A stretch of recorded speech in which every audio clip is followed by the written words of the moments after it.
Hello दोस्तों, welcome back to channel. आप सभी को का एग्ज़ाम झारखंड पॉलिटेक्निक का एंट्रेंस एग्ज़ाम जो कि पहले 5 जुलाई को आप लोग का पेपर होना था, नया डेट निकल कर आ चुका है। अब आप लोग का एग्ज़ाम 12 जुलाई को लिया जाएगा। भले ही आप लोग का सप्ताह भर ज़्यादा समय दे दिया गया है एग्ज़ाम के लिए, लेकिन देखा जाए तो एक सप्ताह में पूरे सिलेबस को आप कवर नहीं कर पाओगे। देखिए, आप लोग का फर्स्ट वीक में पहले एग्ज़ाम था, अब आप लोग का सेकेंड वीक संडे को आप लोग का एग्ज़ाम है। पहले के जैसा ही एग्ज़ाम से 4 दिन पहले आप लोग का एडमिट कार्ड आएगा। बाकी पहले जैसे आप लोग का एग्ज़ाम लिया जाना था, वैसे ही आप लोग का सेम टू पहले जैसे ही एग्ज़ाम आप लोग का लिया जाएगा। कोई बदलाव नहीं हुआ है, केवल आपका डेट एक्सटेंड हुआ है। अब हमें नहीं लगता कि आप लोग का डेट फिर से बढ़ाया जाएगा। पहले से तो उम्मीद था, क्योंकि आपका बहुत ही कम समय दिया गया था फॉर्म भरने के। लास्ट डेट से लेकर एग्ज़ाम डेट तक की जो टाइमिंग थी, ये बहुत ही कम थी। अब आपका जो डेट एक्सटेंड किया गया है, इसी में आप लोग का एग्ज़ाम होना है। देखिए, पहले से डेट बढ़ गया है तो नंबर ऑफ़ कैंडिडेट भी बढ़ेंगे। नंबर ऑफ़ कैंडिडेट बढ़ेंगे तो आप लोग का थोड़ा-सा कॉम्पिटिशन भी बढ़ेगा। अब कहीं पे भी आप लोग को ना तो बैच लेने की ज़रूरत है। अगर मेरा बात मानो, अगर पर्सनली अगर मेरा बात मानते हो, तो ऑफ़िशियल चैनल से आपको ये सारी चीज़ें बता रहा हूँ। तो जो भी चीज़ बता रहा हूँ अपने भाई की तरह मानो, और मैं आपको भाई की तरह ही गाइड करता हूँ। देखो, कहीं पे आपको ना तो पैसे खर्च करने की ज़रूरत है, बैच लेने की ज़रूरत है, ना ही आपको कहीं पे ऑनलाइन बुक खरीदने की ज़रूरत है। किसी भी प्रकार की मोटी-मोटी किताबें खरीदने की ज़रूरत है नहीं। आप चाहो तो कुछ स्मार्ट तरीके से वर्क करके आप अपने इस एग्ज़ाम को क्वालिफ़ाई कर सकते हो। आप अपने एंट्रेंस एग्ज़ाम को आसानी से निकाल पाओगे। करना क्या है, देखिए, मैं बहुत सालों से यूट्यूब पे प्रैक्टिस सेट करा रहा हूँ, तो एक चीज़ मुझे देखने को मिला कि जो आपका एग्ज़ाम जेसीसी कराती है, ये पिछले साल के बहुत ही क्वेश्चंस पैटर्न को फॉलो करती है। देखिए, मैंने ये पीडीएफ बनाया है, इसमें आपके 500 प्लस एमसीक्यू क्वेश्चन है। 2 मिनट का बात सुन लीजिए। इसमें आप लोगों के हर एक क्वेश्चंस काफ़ी इंपॉर्टेंट लिए गए हैं। कैसे इस पीडीएफ को तैयार किया हूँ, कितना मेहनत से तैयार किया हूँ, आप अभी 2 मिनट में आप सुन लोगे तो समझ जाओगे। देखिए, आपका क्योंकि एग्ज़ाम में पिछले साल के बहुत सारे क्वेश्चन पूछे जाते हैं, तो मैंने केवल उन क्वेश्चंस को पहले ऐड किया है जो कि बहुत बार रिपीटेड हुए हैं। उन क्वेश्चन को पहले ऐड कर रखा है। फिर उसके बाद जो क्वेश्चन प्रीवियस ईयर में पूछे गए हैं, साथ ही साथ जो उसके आधारित क्वेश्चन पूछे जाने की संभावना है, सारे क्वेश्चन को मैंने इस पीडीएफ में हिंदी और इंग्लिश दोनों लैंग्वेज में ऐड कर रखा है। साथ ही साथ आप लोग को एक्सप्लेनेशन भी मिल जाएगा। आराम से पढ़ लोगे सिलेबस को, आपको कहीं और ज़्यादा दिमाग लगाने की, ज़्यादा तामझाम करने की ज़रूरत है नहीं। बस आप ये पीडीएफ लो। बहुत आप रिचार्ज करने में जो खर्चे करते हैं, या फिर कहीं आपको पेड क्लासेज मिलता है, या फिर जो भी चीज़ें हैं, कहीं बुक लेने, उससे तो सस्ता मिल जा रहा है। कम से कम 89 रुपीज़ में आपको ये पीडीएफ मिलेगा। हमारा टीम अवेलेबल है। आपको कैसे आपको लेना है, ये सारी चीज़ मैं पहले बता दिया हूँ। व्हाट्सएप चैनल का लिंक डिस्क्रिप्शन में दिया गया, वहाँ पर आप कॉन्टैक्ट कीजिए। आपको ये 89 रुपीज़ का पेमेंट क्यूआर पर करना है, आपको ये पीडीएफ मिल जाएगा। तो ज़्यादा कुछ करने की ज़रूरत है नहीं। लास्ट टाइम अभी भी आपके पास समय है रिवीजन करने के लिए। बाकी अगर पैसे नहीं है तो आप प्रैक्टिस सेट लगाओ। यूट्यूब पे बहुत सारे क्लासेस चलाई जा रहे हैं, वहाँ से आप क्लासेस करो। बाकी मैं देखो, मैंने भी क्योंकि स्टूडेंट लाइफ देखा है, बहुत सारे कैंडिडेट के पास पैसे की कमी होती है। मैं चाहकर भी अब ये कम नहीं कर सकता, क्योंकि देखो बहुत मेहनत से बनाया हूँ, और हर एक कैंडिडेट के लिए मैं चाहता हूँ कि सभी कैंडिडेट के लिए बराबर हो। किसी के लिए 20, किसी के लिए 50, ऐसे करके नहीं ले सकता। तो आप क्षमा करना। बाकी आपको अगर लेना हो तो ले लीजिए। बाकी अगर आप ये प्रैक्टिस सेट लगा रहे हो, साथ ही साथ ये पीडीएफ देख ले रहे हो ऑफलाइन में, तो बिल्कुल आसानी से एंट्रेंस क्वालिफाई कर लोगे। बाकी आज का प्रैक्टिस सेट शुरू करते हैं। देखिए, इस प्रैक्टिस सेट में हमने 25 इंपॉर्टेंट क्वेश्चंस को लिया है, जो कि आप लोग के हिंदी और इंग्लिश दोनों में है। देखो, आज के प्रैक्टिस सेट का क्वेश्चंस का लैंग्वेज थोड़ा सा आप पकड़ना, क्योंकि मॉडरेट लेवल से लेकर हाई लेवल के क्वेश्चंस को ऐड किया हूँ, जो कि आपके एग्जाम में पूछे जाते हैं। देखो, जो भी क्वेश्चंस है वैसे आपके सिलेबस का ही है, पहले आप पढ़े ही हुए हैं, तो इसका बिल्कुल भी मतलब ये नहीं कि आपके एग्जाम में नहीं आएंगे। ऐसे क्वेश्चंस भले ही आपको हार्ड लग रहे हैं, लेकिन आपको देखना जरूरी है। आप प्रैक्टिस सेट लगाओ, लास्ट में आप बताओ कितने क्वेश्चन सही कर पा रहे हैं। देखिए, ये बिल्कुल भी नहीं आप 15 प्लस भी कर रहे हो, 20 प्लस, जितना भी है आप कमेंट में बताइएगा। कमेंट देखता हूँ, अच्छा रिव्यू मिलता है कैंडिडेट का, तो मुझे भी लगता है कि हाँ, कम से कम कुछ तो कैंडिडेट है जो कि अभी भी सीरियस है इस एग्जाम के लिए। तो पहला क्वेश्चन से शुरू करेंगे। थोड़े से आपके लैंग्वेज आपके ऊटपटांग मिलेंगे, तो आप थोड़ा सा मैनेज कर लेना। अब हिंदी और इंग्लिश दोनों में है। देखिए, अमोनियम क्लोराइड और नमक यानी कि सोडियम क्लोराइड के मिश्रण यानी मिक्सचर को एक दूसरे से अलग करने के लिए किस विधि का उपयोग किया जाता है, पूछा जाता है क्वेश्चंस। बताइएगा, वाष्पीकरण, आसवन, ऊर्ध्वपातन या फिर अपकेंद्रीकरण। इंग्लिश में भी देख लेना है। इवेपोरेशन होगा, सब्लिमेशन होगा, सेंट्रीफ्यूगेशन, या क्या होगा, बताइए। राइट आंसर टिक लगाइए। राइट आंसर इसका हो जाएगा ऊर्ध्वपातन। सब्लिमेशन आप जानते होंगे, कोई भी पदार्थ जिसको हम ठोस से गर्म करते हैं तो बिना लिक्विड में बदले गैस में बदल जाता है, ऊर्ध्वपातन होता है। तो इस प्रक्रिया से हम अमोनियम क्लोराइड को सोडियम क्लोराइड से मिश्रण को एक दूसरे से अलग करने के लिए इस विधि का उपयोग करते हैं। कौन सा राइट आंसर हो जाएगा? तो इसमें थर्ड ऑप्शन राइट आंसर हो जाएगा। नेक्स्ट क्वेश्चन देखिए, question number second, ferrous sulphate FeSO4 में फेरस यानी Fe मूलक की संयोजकता यानी कि वैलेंसी आपको बताना है। 10th में आपने अच्छे से संयोजकता वैलेंसी निकालना सीखा है। यहाँ पर आपको FeSO4 में Fe का बताना है। अच्छा, SO4 में क्या होता है? तो SO4 में हमेशा -2 होता है, यानी कि इसकी संयोजकता 2 होती है। फेरस आयन का पूछा गया है Fe2+ का, तो इस पर +2 है तो +2 आवेश होना जरूरी है, जिसकी संयोजकता +2 ही होगी। अब सेकेंड ऑप्शन +2 इसका राइट आंसर हो जाएगा, कुछ था नहीं। बाकी इसका एक ट्रिक भी है, मान के चलो तो, जैसे कि लास्ट में अगर अस आ जाता है, जैसे कि यहाँ पर फेरस, तो इसकी संयोजकता 2 होगी, और अगर इक आ जाता है जैसे फेरिक, इस प्रकार से, तो इसकी संयोजकता 3 होती है। इस प्रकार के भी क्वेश्चन अगर आपको आ जाए फेरिक का तो आप बना सकते हो। क्वेश्चन नंबर थर्ड देखिए, लोहे की कील में जंग यानी कि रस्टिंग लगने पर उसका भार, वेट और रासायनिक संरचना पर क्या प्रभाव पड़ता है?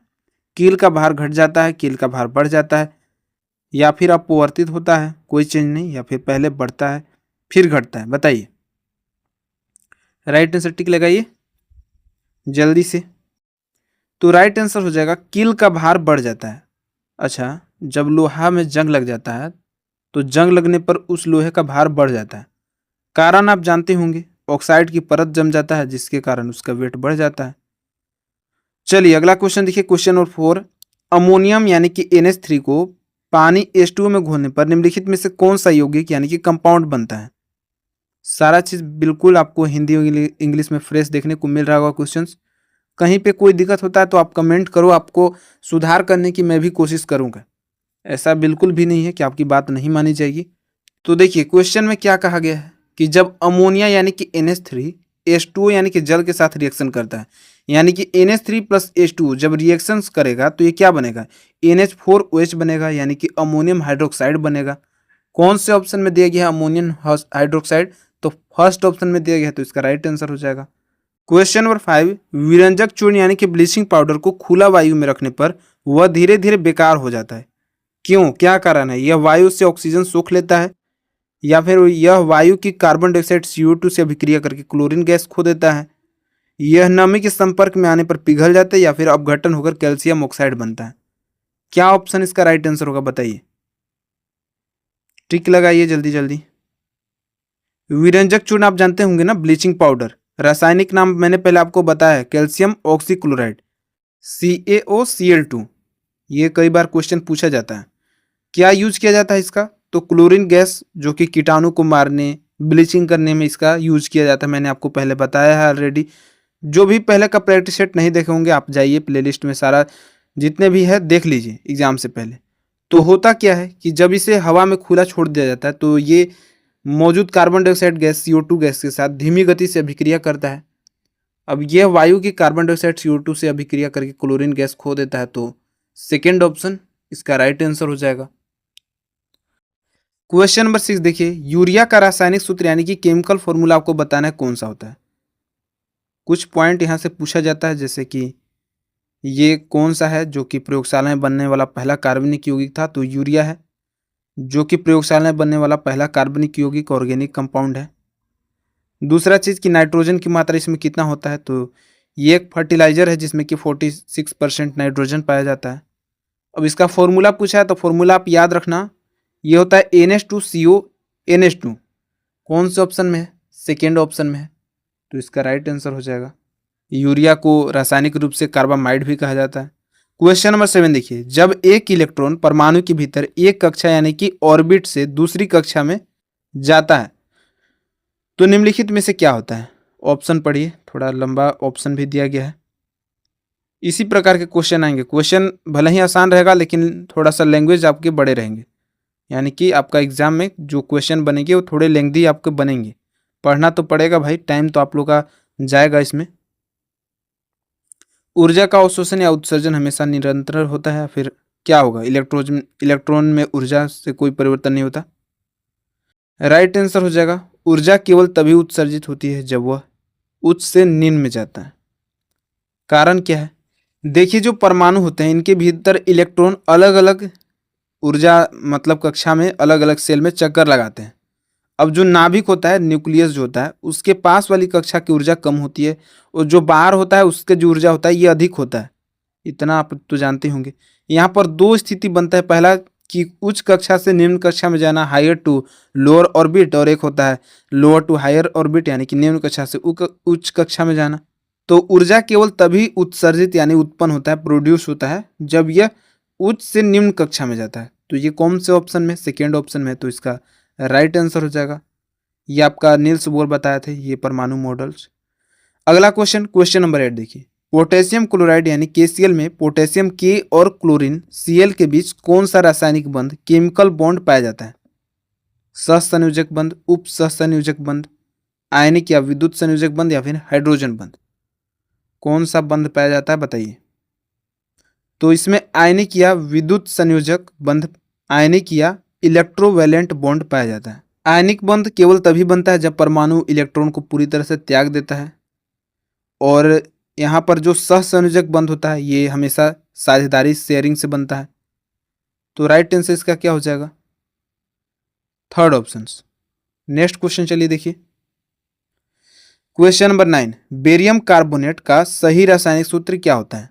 अब देखिए फॉर्मूला, कई बार केमिकल फॉर्मूला पूछा जाता है एग्जाम में, तो जितना क्वेश्चन बन पा रहा है मैं आपको करा रहा हूँ, इंपॉर्टेंट क्वेश्चन हैं सारे।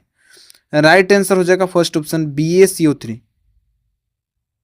बेरियम आयन और कार्बोनेट आयन से बनता है। क्वेश्चन नंबर 10 देखिए। यदि किसी यौगिक कंपाउंड का अणुभार मोलिक्यूलर वेट 98 है तो उसका वाष्प घनत्व यानी कि वेपर डेंसिटी क्या होगा? बताना है। राइट आंसर कैसे निकालते हैं? तो मोलिक्यूलर वेट इक्वल टू होता है 2 गुना वेपर डेंसिटी। अगर ये आपने फॉर्मूला कैलकुलेशंस के लिए पढ़ा है पहले तो निकाल पाओगे। यौगिक का अनुभार 98 दिया हुआ है, 98 इक्वल टू हो जाएगा 2 गुना, और हमको निकालना है यहाँ पर वेपर डेंसिटी। और वाष्प घनत्व, वाष्प घनत्व इक्वल टू हो जाएगा यहाँ पर 98/2, 2 से 98 49 बार में कटेगा, 49 आपका थर्ड ऑप्शन में दिया हुआ है, राइट आंसर हो जाएगा। बाकी फॉर्मूला याद है तो ठीक, वरना आप स्किप कर दो, आपके बस की बात है नहीं। क्वेश्चन नंबर 11 देखिए। नमक के जलीय विलयन ब्राइन का विद्युत अपघटन इलेक्ट्रोलाइटिस करने पर कौन से उत्पाद प्राप्त होते हैं? इलेक्ट्रोलाइसिस से कौन से उत्पाद यानी कि कौन सा चीज प्राप्त होता है बताइए, कौन सा प्रोडक्ट प्राप्त होता है? तो राइट आंसर हो जाएगा second option, sodium hydroxide, hydrogen gas और क्लोरीन गैस। देखिए जब नमक के जो संतृप्त जलीय घोल होते हैं जिसे ब्राइन कहा जाता है, जब बिजली यानी कि इलेक्ट्रोलाइसिस से गुजारी जाती है तो इसमें पानी और नमक के अणु आपस में टूटकर एक नया उत्पाद बनाते हैं, नया प्रोडक्ट बनाते हैं। ये प्रोडक्ट होता है सोडियम हाइड्रोक्साइड, हाइड्रोजन गैस और क्लोरीन गैस। ठीक है, अगला क्वेश्चन देखिए। क्वेश्चन नंबर 12, आवर्त सारणी पेरियोडिक टेबल में निम्नलिखित में से सबसे अधिक अधात्विक लक्षण यानी कि मोस्ट नॉन मेटेलिक एलिमेंट वाला तत्व कौन सा है? Which of the following is the most non metallic element? बताइए इसमें ऑक्सीजन है, क्लोरीन, फ्लोरीन या फिर नाइट्रोजन? राइट आंसर हो जाएगा थर्ड ऑप्शन, फ्लोरीन है। अधात्विक लक्षण यानी कि नॉन मेटेलिक होता क्या है? तो देखिए कोई भी एलिमेंट है, कोई भी तत्व है, इलेक्ट्रॉन जितना ही तेजी से ग्रहण करना मतलब गेन करने की प्रवृत्ति जो होती है उसकी, जितना ही स्पीड से, जितना आसानी से इलेक्ट्रॉन खींच पाता है वह उतना ही प्रबल अधातु होता है। यही होता है अधात्विक लक्षण। फ्लोरीन का सबसे ज्यादा है, ग्रुप 17 में हैलोजन में इसको रखा जाता है, सबसे ऊपर रखा जाता है, इसीलिए सबसे अधिक विद्युत ऋणात्मक मोस्ट इलेक्ट्रोनेगेटिव एलिमेंट है। ठीक है, क्वेश्चन नंबर 13 देखिए। प्रकृति में मुक्त अवस्था या स्वतंत्र रूप से फ्री स्टेट पाया जाने वाला तत्व निम्नलिखित में से कौन सा है? और ये आसान क्वेश्चन हैं, सभी कैंडिडेट को टिक लगाना होगा। राइट आंसर गोल्ड होता है, सोना होता है, थर्ड ऑप्शन राइट आंसर हो जाएगा। तत्वों की क्रियाशीलता रिएक्टिविटी के आधार पर सबसे ज्यादा सोना गोल्ड को नीचे रखा गया, जैसे कि मैंने आप लोग को पहले बताया था प्लेटिनम के बारे में पिछले ही वीडियो में। प्लेटिनम है जो कि रिएक्शन नहीं करता है, बहुत ही इसको लोवेस्ट में रखा गया है। एक होता है हाईली रिएक्टिव, जैसे अत्यधिक क्रियाशील, तो इसको सबसे नीचे रखा गया है। जैसे कि गोल्ड का यूज इसीलिए किया जाता है ज्वेलर्स, ये सब ज्वेलरी सब में बनाने के लिए, क्योंकि ये रिएक्शन करता ही नहीं है चांदी भी हो गया, ये रिएक्शन नहीं करता है। ठीक है, तो राइट आंसर इसका गोल्ड हो जाएगा। क्वेश्चन नंबर 14 देखिए, निम्नलिखित में से किस गैस का ऊष्मीय मान सबसे अधिक होता है? मीथेन, एलपीजी, हाइड्रोजन या फिर बायोगैस? सबसे बताइए, गैस का ऊष्मीय मान सबसे अधिक किसका होता है? तो हाइड्रोजन का होता है। ऊष्मीय मान क्या होता है? नाम से ही पता चल रहा है, किसी भी ईंधन को 1 kg को पूरी तरह से जलाने में जितनी ऊर्जा या ऊष्मा हीट मिलती है उसे ही ऊष्मीय मान कहते हैं, और इसमें हाइड्रोजन नंबर 1 पर आ जाता है। बहुत ज़्यादा ऊष्मा निकलता है इससे। भविष्य का ईंधन भी इसे कहा जाता है। प्रदूषण भी नहीं करता, जीरो पोल्यूशंस हैं, और घरेलू उपयोग में इसे नहीं लाते हैं क्योंकि ज़्यादा ज्वलनशील और विस्फोटक होने के कारण इसे घर तक पहुंचाना आसान नहीं होता। क्वेश्चन नंबर 15 देखिए, किसी विशेष गुण के कारण प्रकृति में कार्बन की यौगिक संख्या, नंबर ऑफ कार्बन कंपाउंड, सबसे अधिक होती है? बताइए। श्रृंखलन या फिर चतुस्संयोजकता? श्रृंखलन आप पहले बताए ही हुए हैं, कैटनेशन आपने कार्बन में पढ़ा ही हुआ है 10th में कि बहुत ही लंबा चेन बना लेता है कार्बन जुड़ जुड़ कर। तो राइट आंसर इसका क्या हो जाएगा? Second option. ठीक है, अगला क्वेश्चन देखिए, क्वेश्चन नंबर 16, साबुन से उत्पन्न झाग को सुखाने या फिर उसे बैठने से रोकने के लिए या शेविंग क्रीम में झाग को लंबे समय तक बनाए रखने के लिए किसका प्रयोग करते हैं? ग्लिसरॉल का यूज किया जाता है। देखो, लैंग्वेज बस चेंज है, मैंने आपको क्या बताया था कि लैंग्वेज चेंज किया जा सकता है एग्जाम में, तो आपको ये हर एक पॉइंट पर अच्छे से नजर रखना है, बारीकी से क्वेश्चन को अच्छे से आपको एनालाइज करना है, कहाँ पर क्वेश्चन गलतियां हो रही है। ग्लिसरॉल का आपको पहले बता ही दिए हैं क्या काम होता है। राइट आंसर इसका यही हो जाएगा। अगला क्वेश्चन चलिए देखेंगे, क्वेश्चन नंबर 17 है, सहसंयोजक बंध यानी कि कोवैलेंट बॉन्ड का निर्माण कब और किन परिस्थिति में होता है? बताइए। और ये चीज़ मैंने आपको अभी कुछ ही देर पहले बताया कि जब दो परमाणु के बीच इलेक्ट्रॉन की समान साझेदारी होती है, समान शेयरिंग होती है, तो ये बनता है कोवैलेंट बॉन्ड, और ये चीज़ आपको आंसर में भी मिल जा रहा है। सेकेंड ऑप्शन राइट आंसर हो जाएगा। यही चीज़ें होता है क्वेश्चंस और एप्स अपने से प्रैक्टिस सेट लगाने में, ताकि आप प्रैक्टिस सेट लगाओगे तब आपको समझ में आएगा किस प्रकार के क्वेश्चन का लेवल होता है। क्वेश्चन नंबर 18 देखिए, प्लेटिनम यानी कि पीटी जो होता है, इसका उपयोग उत्प्रेरक, आप जानते होंगे कैटलिस्ट में इसका यूज किया जाता है, औद्योगिक प्रक्रिया में किया जाता है। कौन सी विधि द्वारा उपयोग किया जाता है बताना है आपको। तो ऑस्टोल्ड विधि द्वारा नाइट्रिक अम्ल के निर्माण में इसका यूज किया जाता है। दो क्वेश्चन है, दोनों आप देख लो। पहला चीज तो किस विधि के लिए यूज किया जाता है, तो ऑस्टोल्ड विधि, और दूसरा किसके निर्माण में, तो नाइट्रिक अम्ल में। तो ये दो चीज़ आपको कवर यहाँ पर हो जा रहा है एक ही क्वेश्चन में। ये सारी चीज़ आपको याद रखना है। नाइट्रिक अम्ल यानी कि एसिड बनाने में ऑस्टोल्ड विधि का यूज किया जाता है। क्वेश्चन नंबर 19, मेज पर रखी किसी वस्तु पर लगने वाला घर्षण बल, फ्रिक्शन फोर्स, निम्नलिखित में से किस पर निर्भर नहीं करता पूछा है? करता है नहीं करता पूछा है, तो आप क्वेश्चन को अच्छे से पढ़ेंगे। ठीक है, राइट आंसर आसान है, संपर्क सतह के क्षेत्रफल पर। थर्ड ऑप्शन देखिए, नहीं करता है, संपर्क सतह के क्षेत्रफल, area of A contact. Third option right answer हो जाएगा। क्वेश्चन नंबर 20, जब जल जम जाता है अर्थात बर्फ में बदल जाता है, तो उसके अणुओं की गति, मोशंस ऑफ मॉलिक्यूल्स पर क्या प्रभाव पड़ता है? क्या देखने को मिलता है बताइए। वन लाइनर क्वेश्चन है, अगर आप थोड़े से पहले से अगर आपका बेसिक मजबूत है तो आप केवल ऑप्शन को अच्छे से पढ़ के आप इसका राइट आंसर लगा दोगे। ठीक है, वैसे क्वेश्चन हार्ड नहीं है, बस आपको थोड़ा सा समझना पड़ेगा। तो जो मॉलिक्यूल होते हैं, अणु होते हैं, ये निश्चित स्थानों पर केवल वाइब्रेट कर सकते हैं। थर्ड ऑप्शन देखिए, और ये चीज़ें अगर आपको नहीं पता होगा तो आप यहाँ पर देख लो, आप क्वेश्चन आंसर आपको डायरेक्ट समझाया भी जा रहा है। थर्ड ऑप्शन इसका राइट आंसर हो जाएगा। पदार्थ की अवस्था, ये सब आप लोग को 9th में पढ़ना था। क्वेश्चन नंबर 21, मानव नेत्र लेंस, ह्यूमन आई लेंस के किस भाग की वक्रता त्रिज्या, रेडियस ऑफ कर्वेचर बड़ी होती है? ह्यूमन से आप लोग का क्वेश्चन पूछा ही जाता है, तो सबसे बड़ी अग्रभाग की होती है, anterior part, front of anterior part. कौन से ऑप्शन में है? तो फर्स्ट ऑप्शन में ही है, फर्स्ट ऑप्शन इसका राइट आंसर हो जाएगा, सामने का हिस्सा।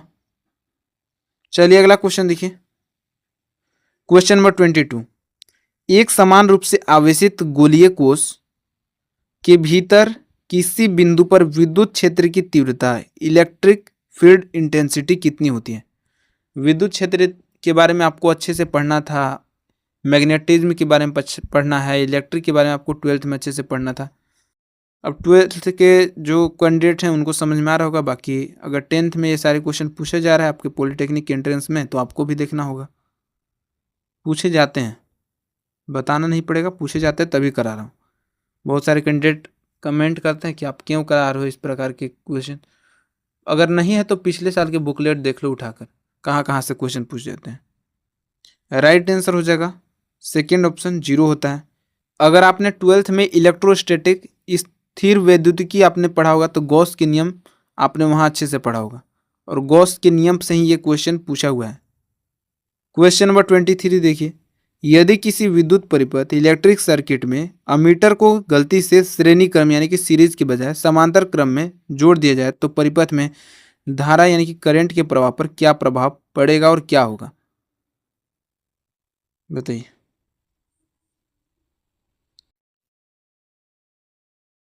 तो शॉर्ट सर्किट हो जाएगा अगर गलत तरीका से जोड़ देते हैं।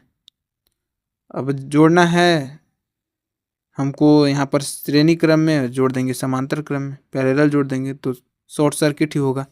तो अमीटर में क्या हो जाएगा? अत्यधिक उच्च धारा यानी कि हाई करंट आपका फ्लो करने लगेगा जिससे कि वह जल जाएगा, शॉर्ट सर्किट हो जाएगा। थर्ड ऑप्शन में दिया गया है तो राइट आंसर हो जाएगा। अमीटर के बारे में जानते होंगे, पैरेलल कनेक्शन जानते होंगे, सीरीज आप जान ही रहे हैं तो आपको बताने की कुछ इसमें ज़रूरत तो है नहीं, पहले से ही सब चीज़ जानते होंगे, गैल्वेनोमीटर के बारे में जानते ही हैं। अगला क्वेश्चन देखिए, 2 क्वेश्चन और हैं, देख लीजिएगा। क्वेश्चन नंबर 24, एक वृत्ताकार धारावाही कुंडली के केंद्र पर उत्पन्न चुंबकीय क्षेत्र की दिशा कैसी होती है? बताइए।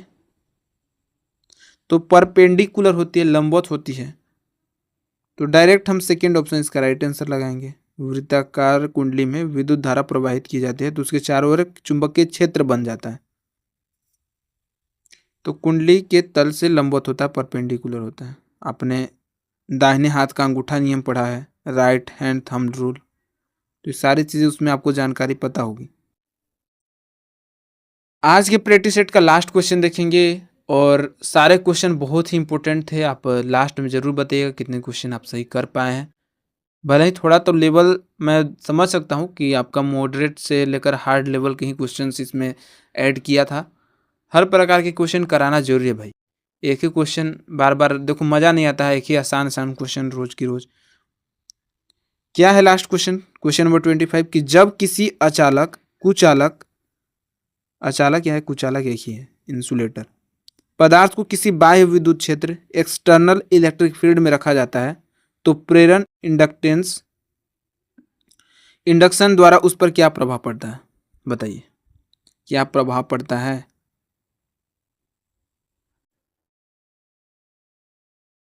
देखो बड़ा बड़ा ऑप्शन दिया गया है, थोड़ा सा पढ़ने में दिक्कत भी हो रहा होगा, लेकिन आपके एग्जाम में आते हैं इस प्रकार के क्वेश्चन।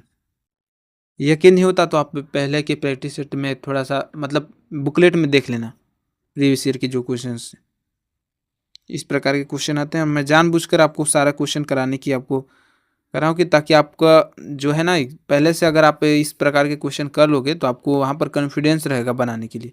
अब वहाँ पर जाओगे नर्वस हो जाएगा, क्वेश्चन देखते दिमाग हवा उड़ जाएगा, फिर आता हुआ क्वेश्चन भी भूल जाओगे। तो सब प्रकार के क्वेश्चन देख लो। राइट आंसर हो जाएगा सेकेंड ऑप्शन, अचालक या कुचालक कहिए, उसके भीतर जो अणु होते हैं पोलराइज हो जाते हैं, ध्रुवित हो जाते हैं, ध्रुवित होते हैं तो आवेश प्रकट होता है। तो राइट आंसर सेकेंड ऑप्शन हो जाएगा। सारा क्वेश्चन बहुत ही इंपॉर्टेंट था। बाकी मैंने आप लोग के 500 प्लस MCQ क्वेश्चंस का एक बेहतरीन PDF तैयार कर रखा है, सारा चीज़ समझा ही दिया हूँ। लेना होगा तो डिस्क्रिप्शन में जाओ, लिंक दिया गया है, वहाँ पर आप कांटेक्ट करो, आपको ये PDF मिल जाएगा। बाकी फिर से इसी टाइप से मिलेंगे सुबह के 9 बजे लाइव क्लासेस में। तो अभी के लिए बस इतना ही, मिलते हैं नेक्स्ट वीडियो में। धन्यवाद।